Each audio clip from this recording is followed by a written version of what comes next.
Welcome to JAM cam YouTube channel. आप सभी students का जैम कैम यूट्यूब चैनल पे स्वागत किया जाता है।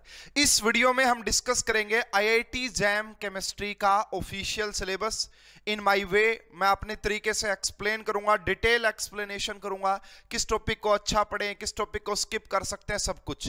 तो ये जैम 2022 या 23 या 24 जिस भी एग्जाम के लिए आप प्रिपरेशन कर रहे हैं आने वाले जैम के लिए, तो उसके लिए ये वीडियो काफी ज्यादा यूजफुल है। ध्यान से देखिएगा। इस वीडियो को मैं 3 पार्ट्स में बनाने जा रहा हूं, एक फिजिकल केमिस्ट्री के लिए, एक ऑर्गेनिक केमिस्ट्री के लिए और एक इनऑर्गेनिक केमिस्ट्री के लिए। ठीक है, तो डिटेल में मैं एक एक टॉपिक आपको बताऊंगा with the help of official syllabus. और कुछ टॉपिक हिडन टॉपिक होते हैं जो दिखते नहीं है सिलेबस में, लेकिन उनसे क्वेश्चन आते हैं, तो वो भी बड़े ज्यादा इंपॉर्टेंट है हमारे लिए। चलिए भाई, तो ठीक है, जैम कैंप पे आप सभी का एक बार फिर से स्वागत करते हैं जैम कैंप पे। ठीक है, आ जाओ जी सीधा। अगर आपको आईआईटी जैम 2022, 2023 या फिर एमएससी एंट्रेंस की प्रिपरेशन करनी है, तो आप वीडियो के डिस्क्रिप्शन एंड प्ले स्टोर से आप पढ़ रहे IIT jam chemistry app download कर सकते हैं। वहां पे free and paid, recorded and live दोनों टाइप के ही कोर्स वहां पे अवेलेबल हैं, तो जरूर डाउनलोड कीजिए और एक बार कोर्सेज को जरूर चेक कीजिएगा। ठीक है, पढ़ रहे आईआईटी जैम, वीडियो के डिस्क्रिप्शन में लिंक है। आ जाओ जी सीधा ऑफिशियल सिलेबस पे चलते हैं। तो सबसे पहले मैंने कहा मैं 3 वीडियो बनाऊंगा अलग अलग, तो ये वीडियो बेसिकली हमारी रहने वाली है फिजिकल केमिस्ट्री के ऊपर। ये वीडियो जो रहेगी फिजिकल केमिस्ट्री के ऊपर। सबसे पहले देखिए भाई, यहां पे जो सबसे पहला टॉपिक आ गया वो है आपका basic mathematical concept. Basic mathematical concept से आपका 2 क्वेश्चन आते हैं जो कि आपका 4 नंबर के हो सकते हैं। 3 से 4 नंबर का बेसिक मैथमेटिकल कंसेप्ट पूछा जाता है आईआईटी जैम केमिस्ट्री के अंदर। अब कौन कौन से टॉपिक है जी, देखो सबसे पहले हो गया जी फंक्शन। फंक्शन से इतने ज्यादा क्वेश्चन नहीं पूछे गए हैं। Yes, this topic is very very very much important. Maxima and minima, लगभग अगर आप बात करोगे ऑन एवरेज 2 से 3 है ना, 2 से 3 साल में क्वेश्चन आ जाता है मैक्सिमा एंड मिनिमा से, तो ये आपका इंपॉर्टेंट है। इंटीग्रल की भी प्रॉपर्टीज आ जाती हैं आपके पास, इंटीग्रल की भी प्रॉपर्टीज आ जाती हैं, है ना, जो आपकी प्रॉपर्टीज आपको इंटीग्रेशन के लिए पढ़ाई जाती है वो भी इंपॉर्टेंट है। उसके बाद ऑर्डिनरी डिफरेंशियल इक्वेशन, उसके बाद अगर आप बात करोगे तो यहां पे लिखा हुआ ऑर्डिनरी डिफरेंशियल इक्वेशन, तो इसमें बेसिकली कई बार आपसे जो है ना ऑर्डर पूछ लेते हैं, डिग्री पूछ लेते हैं। ठीक है, कई बार किसी ऑर्डिनरी डिफरेंशियल इक्वेशन का सॉल्यूशन भी पूछ लेते हैं, तो ये भी इतना ज्यादा इंपॉर्टेंट मैं नहीं कहूंगा। फर्स्ट जो सबसे ज्यादा इंपॉर्टेंट वो है मैक्सिमा एंड मिनिमा। उसके बाद वेक्टर भी है, कभी कभार क्वेश्चन आ जाते हैं, वेक्टर की प्रॉपर्टी पूछ लेते हैं। देखो ज्यादा आपको कुछ वो नहीं है, जो भी बेसिक बेसिक प्रॉपर्टीज होती हैं, जैसे वेक्टर का डॉट प्रोडक्ट क्या है ना, 2 वेक्टर्स गिवन हो तो उनका क्रॉस प्रोडक्ट क्या हो सकता है, एंगल कैसे निकालते हैं, क्या क्या प्रॉपर्टीज, बस प्रॉपर्टीज पढ़नी है। ये सभी के लिए बता रहा हूं मैं। इंटीग्रेशन के लिए भी मान लो भाई कोई इंटीग्रेशन है a to 0 या a0 to a, उसकी क्या क्या जो फॉर्मूले आपको पढ़ाए जाते हैं वो पढ़ने। Yes, next topic is matrix and determinants. ये इंपॉर्टेंट टॉपिक है भाई, यहां से भी बहुत सारे क्वेश्चन पूछे गए हैं मैट्रिक्स एंड डिटरमिनेंट्स से। डिटरमिनेंट्स निकालने का क्वेश्चन तो जैम 2022 में, जैम 2021 में आ भी गया था। ठीक है, उसके बाद जो नेक्स्ट टॉपिक आपका आता है जी यहां पे, वो है elementary static, which is not very much important. Probability है ना, प्रोबेबिलिटी से भी क्वेश्चन आ जाता है, प्रोबेबिलिटी से भी क्वेश्चन आए हैं, लेकिन 2 टॉपिक को बड़ा हाईलाइट कर रहा हूं मैं आपका, maxima minima and second is matrix and determinants. इनसे ज्यादा क्वेश्चन आते हैं, बल्कि सबसे ही आते हैं। कई बार भाई आपसे जो कोनिक सेक्शन का पार्ट होता है वहां से भी क्वेश्चन पूछ लेते हैं। यहां पे लिखा नहीं हुआ लेकिन क्वेश्चन पूछा गया है कि भाई एक इक्वेशन, डिफरेंशियल इक्वेशन दे देंगे, बोलेंगे बताओ ये किस टाइप के कोनिक सेक्शन के लिए है, हाइपरबोला, पैराबोला, एक्लिप्स, किसके लिए ये इक्वेशन होगी, उससे रिलेटेड भी कई बार क्वेश्चन आ जाते हैं। तो ये बेसिक मैथमेटिक्स के बारे में था। Next is your atomic and molecular structure. Atomic and molecular structure की बात करोगे, इसमें आपका बेसिकली 3 चैप्टर आ गए हैं। पहला चैप्टर एटॉमिक स्ट्रक्चर, जो कि आप पढ़ते हैं 11th क्लास, थोड़ा सा आईआईटी जेईई लेवल का पढ़ना है। इसमें आप क्या क्या पढ़ेंगे भाई, तो सबसे इंपॉर्टेंट है जी Bohr model of atom, very very much important. IIT JAM में Bohr model of atom, dual nature of matter, है ना, वहां से भी क्वेश्चन आया है। उसके बाद जो क्वांटम नंबर होते हैं वहां से भी क्वेश्चन आया है। एंगुलर एंड रेडियल नोड्स क्या होते हैं वहां से भी क्वेश्चन आया है। एंड स्क्रोडिंजर वेव इक्वेशन, या फिर जिसे हम आपका क्वांटम मैकेनिकल मॉडल भी बोलते हैं, वहां से भी क्वेश्चन आए हैं। ठीक है, ये सब आपको पढ़ना पड़ेगा। और जो रूल होते हैं अबाउ प्रिंसिपल, है ना, वहां से भी क्वेश्चन आ जाते हैं। तो ये पार्ट बोहर मॉडल सबसे ज्यादा इंपॉर्टेंट, ये बात याद रखना। बोहर मॉडल डिटेल में पढ़ के जाना काफी अच्छे से। आइए देखते हैं क्या क्या है यहां पे। उसके बाद यहां पे बोले कि जो फंडामेंटल पार्टिकल है उनके बारे में बात की गई है। तो फंडामेंटल पार्टिकल क्या, electron, proton, neutron, not very much important. Yes, this is the most important topic. ये भाई बहुत हाईलाइट कर लेना, Bohr theory of hydrogen like atom. इसमें आपको स्पेक्ट्रम भी पढ़ना है, हाइड्रोजन स्पेक्ट्रम भी, बाल्मर सीरीज, लाइमन सीरीज, वो सब भी पढ़ना है यहां पे आपको। एनर्जी का फॉर्मूला, रेडियस का फॉर्मूला, वेलोसिटी का फॉर्मूला, सब कुछ पढ़ना है। ये काफी इंपॉर्टेंट टॉपिक है, ऑलरेडी यहां पे मैं आपको बता रहा हूं। उसके बाद आ जाइए भाई आपका वेव पार्टिकल ड्यूअलिटी, है ना, ड्यूअल नेचर ऑफ मैटर, यहां से भी क्वेश्चन आता है भाई, है ना, कि कौन सा जो है ना भाई इनमें से कौन सा फिनोमिना जो वेव नेचर शो करते हैं, कौन सा फिनोमिना है जो आपका पार्टिकल नेचर शो करते हैं। उसके बाद uncertainty principle, Heisenberg uncertainty principle, question ज्यादा देखे नहीं गए हैं लेकिन आ सकता है क्वेश्चन, इसको नोट कर लीजिएगा भाई। उसके बाद अगर मैं यहां पे बात करता हूं आपका Schrödinger wave equation, Schrödinger wave equation, यहां से भी क्वेश्चन बन सकता है। क्वांटम नंबर से क्वेश्चन बन सकता है। उनकी शेप कैसी होती है ऑर्बिटल की, एस की स्फेरिकल, पी की डंबल, डी की डबल डंबल, वैसे Hund's and Pauli's exclusion principle, Aufbau principle, इनसे भी क्वेश्चन आ जाता है ना। Electronic configuration of simple homonuclear diatomic molecule. और यहीं पे भाई आपका एक बात और लिख लो, देखो यहां पे लिखा नहीं हुआ कहीं पे, लेकिन क्वांटम जो होती है आपका क्वांटम केमिस्ट्री, देखो भाई क्वांटम केमिस्ट्री से भी एक क्वेश्चन आ जाता है कभी कभार। क्वांटम केमिस्ट्री को भी आपको पढ़ना पड़ेगा, एक क्वेश्चन आ जाता है कभी कभार, है ना। क्वांटम भी पढ़ के जाना है, वो इसी से रिलेट आप कर सकते हैं, क्वांटम यहीं पे ले लेना। तो क्वांटम से एक क्वेश्चन कभी कभार आ जाता है, पुराने प्रीवियस ईयर में पूछा गया है, 2-3 साल बाद एक क्वेश्चन आ जाता है। तो क्वांटम वैसे तो बहुत ज्यादा डिटेल में होती है, बहुत बड़ी होती है, लेकिन सिलेक्टेड पोर्शन प्रीवियस ईयर को देखते हुए आप पढ़ सकते हैं। क्वांटम को 30, 35, 40 घंटे में पढ़ने की गलती ना कीजिएगा, क्वांटम को सिलेक्टेड पढ़िएगा। हाँ, क्वांटम से क्वेश्चन जरूर आ सकता है आईआईटी जैम के अंदर। तो ये था जी हमारा एटॉमिक स्ट्रक्चर का पार्ट, ठीक है, एटॉमिक स्ट्रक्चर बोलूंगा मैं इसको। Next topic is your theory of gases, theory of gases, जिसे गैसियस स्टेट भी बोलते हैं हम, जिसे गैसियस स्टेट भी। तो क्या क्या टॉपिक आ गए जी, equation of gases for ideal, यानी कि mainly ideal and real gas equation, जिसे हम वांडर वाल गैस इक्वेशन भी बोलते हैं, उसके बारे में आपको पढ़ना है। उसके बाद यहां पे है जी काइनेटिक थ्योरी ऑफ गैसेस, इसके बारे में पढ़ना है। Different types of speed, RMS speed क्या होती है, एमपीएस क्या होती है, एवरेज स्पीड क्या होती है, उनके फॉर्मूले क्या होते हैं, वो भी इंपॉर्टेंट है। उसके बाद है मैक्सवेल बोल्ट्जमैन डिस्ट्रीब्यूशन लॉ, इससे भी क्वेश्चन आए हैं आपके एग्जाम में, ये भी इंपॉर्टेंट है। मैक्सवेल बोल्ट्जमैन डिस्ट्रीब्यूशन लॉ, इससे भी क्वेश्चन आए हैं। एंड एक और लास्ट टॉपिक जिससे बहुत ज्यादा क्वेश्चन देखे गए हैं, वो है आपका इक्विपार्टीशन ऑफ एनर्जी, तो ये भी इंपॉर्टेंट है। लगभग देखो सिलेक्टेड ही टॉपिक लिखे हुए हैं, लगभग हर से ही क्वेश्चन आया है आपका, ठीक है ना। तो इसको और ज्यादा डिटेल में, जैसे बॉयल टेम्परेचर, टीसी क्या होता है, ठीक है, लिक्विफिकेशन ऑफ गैसेस के बारे में थोड़ा सा पढ़ लेना, वो रियल गैस इक्वेशन से कनेक्ट करके।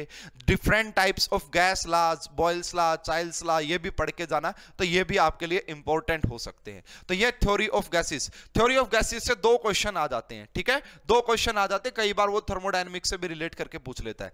Next our topic is solid state. Yes भाई, सॉलिड स्टेट को भी ध्यान से देखना एक बार आप। सॉलिड स्टेट, सबसे पहले तो यही बोला है सॉलिड स्टेट में कि आपका crystal and crystal system, crystal and भाई आपका जो 7 टाइप का क्रिस्टल सिस्टम होता है, यूनिट सेल होते हैं, वो सब बेसिक है ये तो। उसके बाद एक्सरे, है ना, एक्सरे डिफ्रैक्शन, यानी कि ब्रैग्स लॉ, ब्रैग्स लॉ से लगभग हर साल क्वेश्चन आता है भाई। सॉलिड स्टेट में आप नोट कर सकते हैं, सबसे इंपॉर्टेंट जो आपका टॉपिक में से है आपका ब्रैग्स लॉ, ठीक है, ब्रैग्स लॉ और इसको थोड़ा सा Miller indices point of view से पढ़िएगा, है ना, क्योंकि यहां पे क्या करता है, ब्रैग्स लॉ का फॉर्मूला होता है n lambda is equal to 2d sin theta. तो कई बार क्या करता है ना, ये जो d है ना, ये आपको मिलर इंडिसेस की हेल्प से निकालना पड़ता है, और उसके लिए आपको देखना पड़ेगा कि आपका क्रिस्टल सिस्टम क्यूबिक है, टेट्रागोनल है, क्योंकि ये d की वैल्यू अलग अलग के लिए अलग अलग होती है। तो मिलर इंडिसेस भी आपको यहाँ पे पढ़ना है। उसके बाद भाई नेक्स्ट टॉपिक जो यहाँ पे आपका लिखा हुआ है वो है आपका NaCl and KCl structure, NaCl and KCl structure, ठीक है। उसके बाद अगर बात करोगे क्लोज पैकिंग पढ़नी है, 1 डायमेंशनल, 2 डायमेंशनल, 3 डायमेंशनल, तीनों टाइप की क्लोज पैकिंग आपको यहाँ पे पढ़नी है। उसके बाद atomic and ionic radii, radius ratio rule, ये भी आपको यहाँ पे पढ़ना है। Nearest neighbour, nearest neighbour simple cubic के लिए क्या होते हैं, है ना, एफसीसी के लिए क्या होते हैं, बीसीसी के लिए क्या होते हैं, नियरेस्ट नाइबर को ही हम कोऑर्डिनेशन नंबर भी बोलते हैं। ये बहुत ज्यादा इंपॉर्टेंट टॉपिक है। अगर बात करें डिफेक्ट्स, अब देखो यहां पे अगर मैं बात करूं, 1 मिनट और पूरा देख लेते हैं, यहां पे जो लिखा हुआ है वो है लैटिस एनर्जी। लैटिस एनर्जी को भी पढ़ना है कि किन किन फैक्टर पे वो डिपेंड करती है, और how we calculate lattice energy. इसमें 2 टाइप के, यहां पे एक ही लिखा हुआ है, इन्होंने लिखा हुआ है आपका बोर्न हैबर साइकिल, इन्होंने सिर्फ बोर्न हैबर साइकिल लिखा हुआ है, लेकिन आईआईटी जैम में 3 से 4 बार क्वेश्चन आ चुका है लास्ट 10 ईयर में, वो है आपका Born Lande equation. Born Lande equation ये इंपॉर्टेंट है भाई, जैम 2021 में भी यहां से क्वेश्चन आया है। लैटिस एनर्जी को फाइंड आउट करने के लिए 2 यूज करेंगे, Born Haber cycle and Born Lande equation. Born Lande equation से क्वेश्चन जैम 2015 में भी आया था एंड 2021 में भी आया, और साथ बीच में भी 1 ईयर में आया है। तो बोर्न लैंडेज इक्वेशन पढ़नी, यहां पे लिखा नहीं हुआ। उसके बाद देखना नेक्स्ट टॉपिक, मैं देखो कुछ हिडन टॉपिक भी आपको बताऊंगा, है ना, आइसोमॉर्फिज्म एंड पॉलीमॉर्फिज्म। ये आयोनिक सॉलिड की प्रॉपर्टीज होती हैं, इसको भी थोड़ा सा पढ़ के जाइएगा, not very much important. Heat capacity of solid, ये भी ज्यादा इंपॉर्टेंट नहीं है, लेकिन पढ़ के जाइएगा। अब देखो जी, अब यहां पे क्या, कौन सा टॉपिक है जो आपका यहां पे मिस हो गया है। देखो डिफेक्ट्स, अगर मैं बात करूं यहां पे कहीं पे डिफेक्ट्स नहीं लिखा हुआ है, तो आपको डिफेक्ट्स भी पढ़ने हैं। जैम 2021 में आपका जो है डिफेक्ट से क्वेश्चन आ गया था, न्यूमेरिकल आ गया था, बहुत अच्छा। उसके बाद देखो कहीं पे डेंसिटी के बारे में नहीं कहा गया है, तो डेंसिटी का न्यूमेरिकल आता है भाई, डेंसिटी का न्यूमेरिकल, है ना, डेंसिटी का न्यूमेरिकल पक्का आता है यहां से, उसको भी नोट करना। उसके बाद यहां पे सिर्फ ना NaCl KCl की स्ट्रक्चर लिखी है, सीजियम क्लोराइड की स्ट्रक्चर भी पढ़नी है, CaF2 की भी स्ट्रक्चर पढ़नी है, Na2OO की भी स्ट्रक्चर पढ़नी है, डायमंड की भी स्ट्रक्चर पढ़ लेनी है, स्पाइनल्स के बारे में भी पढ़ लेना, बहुत डिटेल में पढ़ना पड़ेगा अगर आप पूरे के पूरे क्वेश्चन सोल्व करना चाहते हैं। एंड मैंने प्रीवियस ईयर के क्वेश्चन तो करवा ही रखे हैं, वहां से आप देख सकते हैं, आपको काफी ज्यादा आइडिया लग जाएगा, ठीक है। इलेक्ट्रिकल एंड मैग्नेटिक प्रॉपर्टीज भी पढ़ लीजिएगा, अगर आपकी किस्मत खराब हुई तो वहां से भी क्वेश्चन उठा के दे सकता है। तो इंसुलेटर क्या होते हैं, सुपर कंडक्टर क्या होते हैं, फेरोमैग्नेटिक क्या होते हैं, फेरी मैग्नेटिक क्या होते हैं, डायामैग्नेटिक, पैरामैग्नेटिक, है ना, क्यूरी जो लॉ है आपका, वहां से भी एक बार क्वेश्चन आ गया था, जो 20 में आया था, रिलेट करके बायो इनऑर्गेनिक से, तो पढ़ लीजिएगा उसको। ये आपका सॉलिड स्टेट के बारे में है। चलिए जी नेक्स्ट टॉपिक देखते हैं जी, नेक्स्ट टॉपिक क्या क्या है आपका, तो ये देखिए अब आ गया जी केमिकल थर्मोडायनेमिक्स। तो केमिकल थर्मोडायनेमिक्स से भी 3 से 4 क्वेश्चन आ जाते हैं। केमिकल थर्मोडायनेमिक्स इंपॉर्टेंट टॉपिक है फिजिकल केमिस्ट्री का। तो केमिकल थर्मोडायनेमिक्स, तो कौन कौन से टॉपिक है जी केमिकल थर्मोडायनेमिक्स में, reversible and irreversible process, first law, its application to ideal and non ideal gases, yes. Thermochemistry, thermochemistry से भी क्वेश्चन आते हैं। थर्मोकेमिस्ट्री अपना अलग पढ़ाया जाता है आपको, थर्मोडायनेमिक्स से उसका कोई ज्यादा लेना देना नहीं होता है। रिएक्शंस, एंथैल्पीज की बात की जाती है, डिफरेंट टाइप्स ऑफ एंथैल्पीज, तो थर्मोकेमिस्ट्री भी पढ़ के जाना। सेकंड लॉ ऑफ थर्मोडायनेमिक्स, ठीक है ना, second law of thermodynamics, entropy and free energy and criteria for spontaneity. लिखा हुआ इतना है, लेकिन इससे भी बहुत ज्यादा आपसे क्वेश्चन पूछे जाते हैं। मैक्सवेल का जो इक्वेशन है भाई आपने पढ़ा होगा सबने, वहां से रिलेटेड भी क्वेश्चन आए हैं आईआईटी जैम के अंदर, जैम 2021 के अंदर भी वहां से क्वेश्चन आया है, तो उसको भी पढ़ना है। इसको मैं ये कहूंगा भाई देखो, इसको आप जेई से थोड़ा सा अबव लेवल का पढ़िएगा, है ना, इसके बारे में जो है जेई से थोड़ा सा अबव, और कुछ सीएसआर नेट के टॉपिक भी पढ़िएगा। तो प्रीवियस ईयर एक बार जरूर देखिएगा थर्मोडायनेमिक्स से, उनसे आइडिया लीजिएगा। मैक्सवेल की जो इक्वेशन है वहां से, जो मैक्सवेल की रिलेशन नहीं पढ़ाई जाती, डिफरेंट टाइप्स ऑफ रिलेशन, है ना, उनके बीच में क्या किसका क्या फार्मूला बनता है, वहां से क्वेश्चन आता है यहाँ पे, उसको भी नोट कीजिएगा। एंड न्यूमेरिकल्स ज्यादा आते हैं यहाँ से, एक्सटेंसिव इंटेंसिव प्रॉपर्टी के ऊपर क्वेश्चन आ चुका है ऑलरेडी, तो थर्मोडायनेमिक्स को काफी अच्छे से पढ़ना है। नेक्स्ट देखिए भाई, यहां पे आपका लिखा हुआ है केमिकल फेज इक्विलिब्रियम। अब बच्चा सोचेगा केमिकल और फेज, आयनिक से क्वेश्चन आता ही नहीं है, आयनिक से सबसे ज्यादा क्वेश्चन आता है। आयोनिक इक्विलिब्रियम सबसे ज्यादा इंपॉर्टेंट, फिर केमिकल, फिर फेज। फेज से भी क्वेश्चन आया भाई, जैम 2021 में ही फेज से क्वेश्चन आया था। तो देखो क्या क्या है यहाँ पे, तो सबसे पहले यहाँ पे बात की गई है आपका केमिकल इक्विलिब्रियम के laws of mass action. Chemical equilibrium के पी, के सी, के एक्स एंड के एन, इनके बीच में क्या रिलेशन होती है वो सब आपका। इफेक्ट ऑफ टेम्परेचर ऑन के इक्विलिब्रियम कांस्टेंट। तो ये जो इतना पोर्शन है ना, ये है जी आपका केमिकल इक्विलिब्रियम।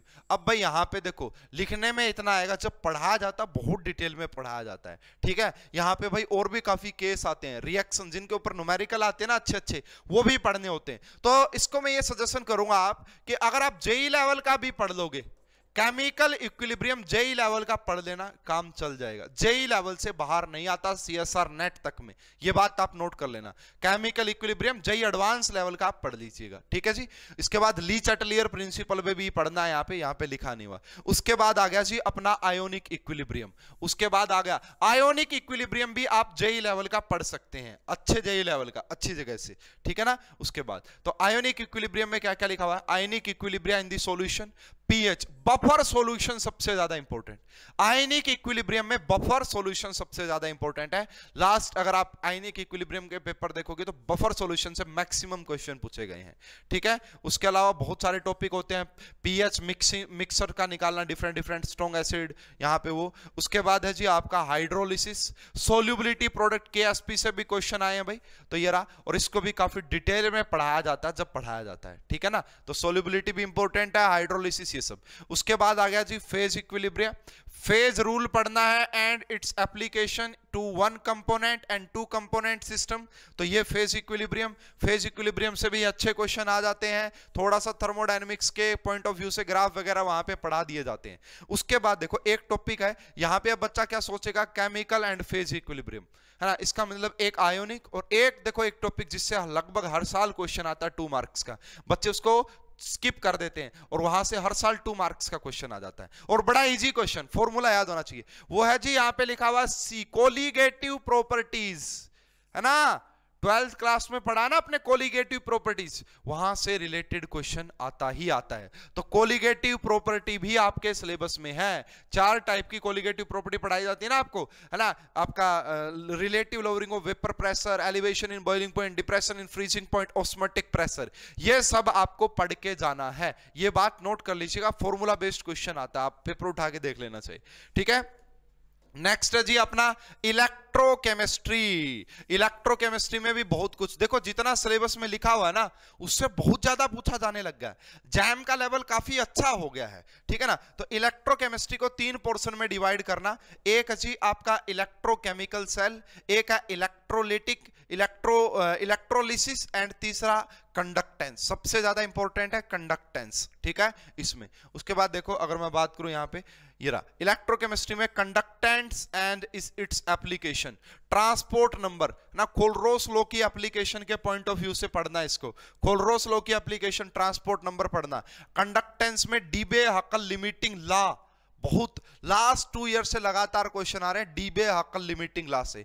डीबे हक्कल ओनसैगर इक्वेशन, वो भी बहुत ज्यादा इंपॉर्टेंट है। उसके बाद आपको जो पढ़ना है कोलरोस लॉ मैंने बता दिया एंड उसकी एप्लीकेशन बहुत ज्यादा इंपॉर्टेंट है, वो भी आपको पढ़ना है, ठीक है। कंडक्टोमेट्री टाइट्रेशन भी आपको पढ़नी है, वहां से भी क्वेश्चन आया है। उसके बाद आ गया जी सीधा आपका, है ना, galvanic cell, EMF and free energy, है ना। थर्मोडायनेमिक्स ऑफ गैल्वेनिक सेल जरूर पढ़ के जाना। Thermodynamics of galvanic cell is very very much important. Concentration cell, with and without transference, ये भी ज्यादा इंपॉर्टेंट है, यहां से भी क्वेश्चन बन सकता है। हालांकि जो है ना विदाउट ट्रांसफरेंस के क्वेश्चन ही ज्यादा पूछे गए हैं, ठीक है। उसके बाद देखना भाई यहां से आपका पोलरोग्राफी नहीं इंपॉर्टेंट है, नहीं क्वेश्चन आया है। Concentration cell with and without transport, ठीक है। And Debye Huckel Onsager theory for strong electrolyte, देखो लिखा है यहां पे सिर्फ इन्होंने डीबे हकल ओनसैगर थ्योरी है, लेकिन लास्ट 2 ईयर से क्वेश्चन आ रहा है डीबे हकल लिमिटिंग लॉ पे, आयोनिक स्ट्रेंथ के ऊपर, मीन आयोनिक एक्टिविटी कोफिशिएंट के ऊपर, वो सब भी पढ़ना पड़ेगा। लिखा हुआ नहीं है यहाँ पे, सिर्फ जो लिखा हुआ वहीं से क्वेश्चन नहीं आते हैं। और लिखने में तो ये लिखा हुआ है, इसको भी डिटेल एक्सप्लेनेशन दोगे तो कुछ भी पूछा जा सकता है इलेक्ट्रोकेमिस्ट्री में, ठीक है। तो काफी डिटेल में पढ़ लेना इसको भी। Next is your chemical kinetics. Chemical kinetics से भी बहुत अच्छे क्वेश्चन पूछे जा रहे हैं लास्ट 2 से 3 इयर्स में, ठीक है। वो है जी रिएक्शन ऑफ वेरियस ऑर्डर, सबसे इंपॉर्टेंट फर्स्ट ऑर्डर की काइनेटिक्स है, हालांकि 0 एंड सेकंड ऑर्डर की भी पढ़ के जाइएगा। उसके बाद आर्हेनियस इक्वेशन, वो तो सिंपल होता है। कोलिजन थ्योरी में कोई इतनी ज्यादा क्वेश्चन नहीं पूछे जाते। Transition state theory, chain reaction, yes यहां से भी क्वेश्चन आने लग गए भाई। चेन रिएक्शन जो होती है ना नॉर्मल एंड ब्रांच्ड, जिसे एक तो पैरेलल है ना, फर्स्ट ऑर्डर के लिए स्पेशल केस होते हैं, एक पैरेलल हो गया है ना, एंड एक आपका सीरीज सीक्वेंशियल रिएक्शन बोलते हैं। स्टडी स्टेट अप्रोक्सीमेशन पढ़ के जाइएगा भाई, steady state approximation chemical kinetics वालों पढ़ के जाइएगा, बहुत ज्यादा इंपॉर्टेंट है। कॉम्प्लेक्स रिएक्शन का मैकेनिज्म, फर्स्ट ऑर्डर के कुछ स्पेशल केसेस होते हैं, जैसे प्रेशर, जैसे ऑप्टिकल रोटेशन, जैसे आपका वॉल्यूम वाले, मैंने काफी डिटेल में पढ़ा है ना। बैक्टीरियल ग्रोथ, ये पढ़ के जाइएगा, ये बहुत ज्यादा इंपॉर्टेंट है। एंड केमिकल काइनेटिक्स के साथ साथ ही रेडियो एक्टिविटी भी पढ़ के जाइएगा, है ना। तो यहां पे देखो एंजाइम काइनेटिक्स, ये भी पढ़ के जाइएगा। And photochemical process and catalysis, catalysis यहां पे लिखा हुआ है। इसके साथ साथ ही जैसे मैं आपको बता रहा था रेडियो एक्टिविटी से भी क्वेश्चन आते हैं आईआईटी जैम के अंदर, हालांकि शायद वो इन्होंने इनऑर्गेनिक केमिस्ट्री में मेंशन कर रखा होगा, शायद उसको वहां पे देख लेंगे। एडजॉर्प्शन से जो क्वेश्चन आता है ना सरफेस केमिस्ट्री से, वो ऐसा क्वेश्चन होता है भाई, बहुत कम स्टूडेंट उसको सोल्व कर पाते हैं, क्योंकि एडजॉर्प्शन बहुत डिटेल में है और यहाँ पे जितना लिखा हुआ है ना उससे क्वेश्चन नहीं आता है। उससे जो क्वेश्चन आता है वो सारे बच्चे सोल्व करेंगे, लेकिन जब थोड़ा सा डिफरेंट क्वेश्चन आता है ना, बहुत सारे बच्चे उसको नहीं कर पाते हैं। तो एडजॉर्प्शन का क्वेश्चन नॉर्मल नहीं होता है। एडजॉर्प्शन के लिए मैं आपको ये सजेस्ट करूंगा कि प्रीवियस ईयर क्वेश्चन लगाएं। एंड एडजॉर्प्शन में बेसिकली आप पढ़ लें फ्रेंडलिक आइसोथर्म एंड आपका जो Langmuir isotherm. Physical adsorption, chemical adsorption क्या होता है, आपका एडजॉर्प्शन होता क्या है, उसकी थर्मोडायनेमिक्स क्या होती है, सरफेस टेंशन का फॉर्मूला पढ़ लें, है ना। एंड गिब्स एडजॉर्प्शन इक्वेशन, वो भी आप पढ़ के जाएं। इस बार क्वेश्चन आ गया जैम 2021 में गिब्स एडजॉर्प्शन इक्वेशन से, ठीक है जी। एडजॉर्प्शन के बारे में ये, हालांकि देखो क्या क्या लिखा हुआ है, पहला ही लिखा हुआ गिब्स एडजॉर्प्शन इक्वेशन, जैम 2021 में क्वेश्चन आया।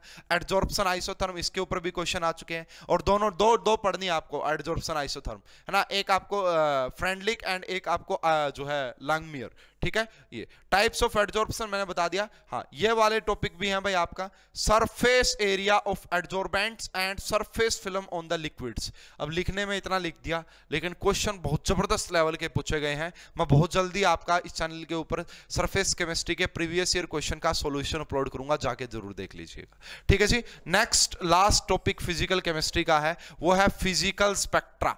फिजिकल स्पेक्ट्रा, तो यहां से भी 2 से 3 क्वेश्चन आते हैं भाई फिजिकल स्पेक्ट्रा से। सबसे पहला Beer Lambert law, fundamental concept of rotational भी पढ़ना है, वाइब्रेशनल भी पढ़ना है। ज्यादा क्वेश्चन यहीं से आए हैं, रोटेशनल एंड वाइब्रेशनल से, एंड या फिर आपका बियर्ट लैम्बर्ट लॉ से बहुत सारे क्वेश्चन आए हैं। उसके बाद लास्ट लिखा हुआ electronic and magnetic spectra, magnetic resonance spectroscopy, यहां से इतने ज्यादा क्वेश्चन नहीं आए हैं। तो आपका बियर्ट लैम्बर्ट लॉ बहुत ज्यादा इंपॉर्टेंट है, रोटेशनल एंड वाइब्रेशनल स्पेक्ट्रा बहुत ज्यादा इंपॉर्टेंट है। इसके अलावा फिजिकल केमिस्ट्री में कुछ भाई आपका, हाँ इसके अलावा फिजिकल केमिस्ट्री में एक टॉपिक जो स्किप कर रहे हैं हम, बहुत ज्यादा इंपॉर्टेंट, वो है आपका मोल कंसेप्ट। यहां पे कहीं पे नहीं लिखा हुआ भाई मोल कंसेप्ट, लेकिन जब मोल कंसेप्ट से क्वेश्चन आते ना, सुपर्ब क्वेश्चन होते हैं, है ना। जैम 2019 के लास्ट 2 क्वेश्चन देखना पेपर के, 2 क्वेश्चन 2-2 मार्क्स के थे, यानी कि 4 मार्क्स मोल कंसेप्ट। ये बहुत ज्यादा इंपॉर्टेंट टॉपिक है भाई मोल कंसेप्ट, स्पेशली रिएक्शन। भाई इतना ग्राम की रिएक्शन है ना, इसमें लिमिटिंग रिएजेंट का कंसेप्ट वो जरूर पढ़ के जाना। मोल कंसेप्ट भी इंपॉर्टेंट टॉपिक है, ठीक है ना, मोल कंसेप्ट भी आपका इंपॉर्टेंट टॉपिक है, मोल कंसेप्ट को अच्छे से पढ़ के जाइएगा, ठीक है। स्टाइकियोमेट्री को पढ़ के जाइएगा कि भाई हमने इतना ग्राम N2 लिया, इसकी रिएक्शन इतने के साथ करवाई, बताओ कितना मिलेगा। इसको है ना मोल कंसेप्ट का जो क्वेश्चन आता है वो इनऑर्गेनिक या ऑर्गेनिक टच देके पूछते हैं, इनऑर्गेनिक या ऑर्गेनिक टच देके पूछते हैं, क्वेश्चन आए हैं इसके ऊपर। अब आप किस तरीके से पढ़ते वो आपके ऊपर डिपेंड करता है। एम्पेरिकल फॉर्मूला पे भी क्वेश्चन आया है IIT JAM के अंदर, ठीक है भाई। इसके अलावा और जो भी है वो मैंने बता दिया, लगभग तो आपको सारे कंसेप्ट बता दिए हैं। यहां से आपका मोस्टली जो फिजिकल केमिस्ट्री का पार्ट है वो कंप्लीट होता है। इसके अलावा भी कुछ मिसलेनियस टॉपिक है, मिसलेनियस चीजें जो आपसे पूछ ली जाती हैं, ठीक है। तो ये था भाई फिजिकल केमिस्ट्री का सिलेबस, मैंने काफी डिटेल में एक्सप्लेनेशन दी है। ऐसे ही inorganic chemistry and organic chemistry का भी मैं आपको वीडियो दूंगा, आप देखिएगा। अगर आपको अच्छा लगे तो लाइक और शेयर जरूर कीजिएगा। तो इस वीडियो को ज्यादा से ज्यादा शेयर करना है। और जिन बच्चों को भी JAM की तैयारी करनी है अच्छे से एक डेडिकेटेड कोर्स के थ्रू, तो वो